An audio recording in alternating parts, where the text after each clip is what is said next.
మొరపెట్టేవారు నిజముగా మొరపెట్టేవారు. ఏంటి తేడా?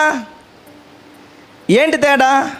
వాళ్ళు హృదయపూర్వకముగా, మనస్ఫూర్తిగా, ఇష్టపూర్వకముగా, ప్రభా నువ్వు రావాలి, నువ్వు కావాలి, నా జీవితం మారాలి అని ఎవరైతే ఇష్టపూర్వకంగా నిజముగా మొరపెడతారో వారి విషయం గురించి ప్రభు మాట్లాడుతున్నాడు ఇక్కడ.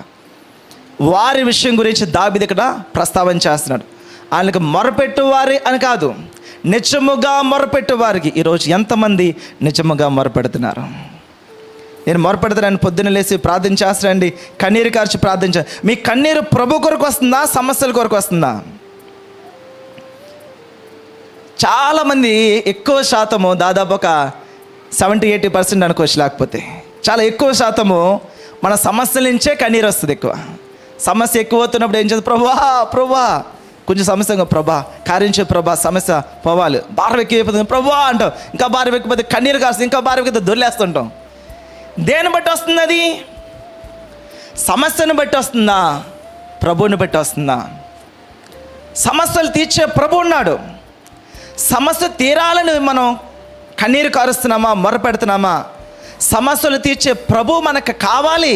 ఆ ప్రభు నాతో ఉంటే, వెలుగు నాతో ఉంటే ఏ చీకటి నా ఇంట్లోకి చొరపడదు అని ఆ వెలుగుని మీ ఇంట్లో చేర్చుకోవడానికి, మీతో ఉండడానికి మీరు ఇష్టపడుతున్నారా? లేకపోతే అవకాశం వచ్చినప్పుడల్లా ఏంటిది? ప్రభు లోకానికి వెలుగు కదండి. మనకు అవకాశం వస్తే వెలుగు, ఎస్ వెరీ గుడ్. ఈ పనికి ఏంటంటే ప్రభు చూడు లైట్ ఆరిపోయింది, లైట్ ఆరిపేస్తే చీకటి, ప్రభు కనబడదు, ప్రభు చూడడు, పాస్టర్ గారు తెలియదు. అసలు పాస్టర్ గారు తెలియకుండా అంత అమాయకంగా ప్రభు ఎంత గొప్ప పరిచర్య అప్పగిస్తాడా? చాలామంది అనుకుంటారు అలాగని, పాస్టర్ గారు తెలియదులే, ఇది నా మనసులో ఉన్నదిలే, లేకపోతే మా ఇంట్లో సమస్యలే అనుకుంటారు అందరూ.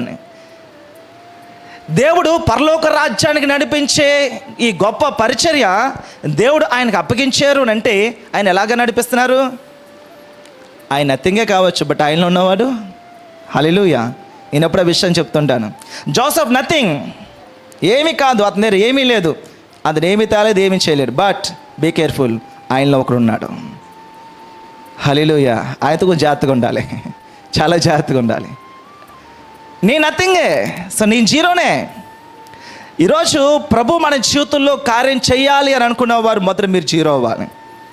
ఒక విషయం గుర్తుపెట్టి, మీరు జీరో అయితేనే దేవుడు మిమ్మల్ని హీరో చేస్తాడు. మీరు జీరో అవ్వడానికి ఇష్టపడకపోతే మీరు హీరో అవ్వలేరు. హల్లెలూయా. ఈరోజు బైబిల్ గ్రంథంలో షద్రక్ మేషక్ అబేద్నెగోలు కావచ్చు, లేకపోతే అబ్రహాం కావచ్చు, ఇస్సాకు కావచ్చు, ఏలియా కావచ్చు, ఎలీషా కావచ్చు, యెహోషువ కావచ్చు, మోషే కావచ్చు, పేతురు కావచ్చు, పేతురు వస్త్రజంగు పట్టుకుంటే స్వస్థత వచ్చింది, పౌలు భక్తుడు కావచ్చు, పేతురు నీడ పడితే స్వస్థత కలిగిస్తుంది. అటువంటి గొప్ప పరిచయాలు చేసిన వారందరూ కూడా ఇటువంటి వారే. ఏంటి? వారు జీరో అయిపోయారు. వారు జీరో అయ్యారు కాబట్టి వారిలో ఉన్నవాడు హీరో అయ్యాడు. హల్లెలూయా, హల్లెలూయా. ఏదేమైనా సరే, I'm nothing, I'm absolutely nothing, zero, నేను ఏమీ కాదు,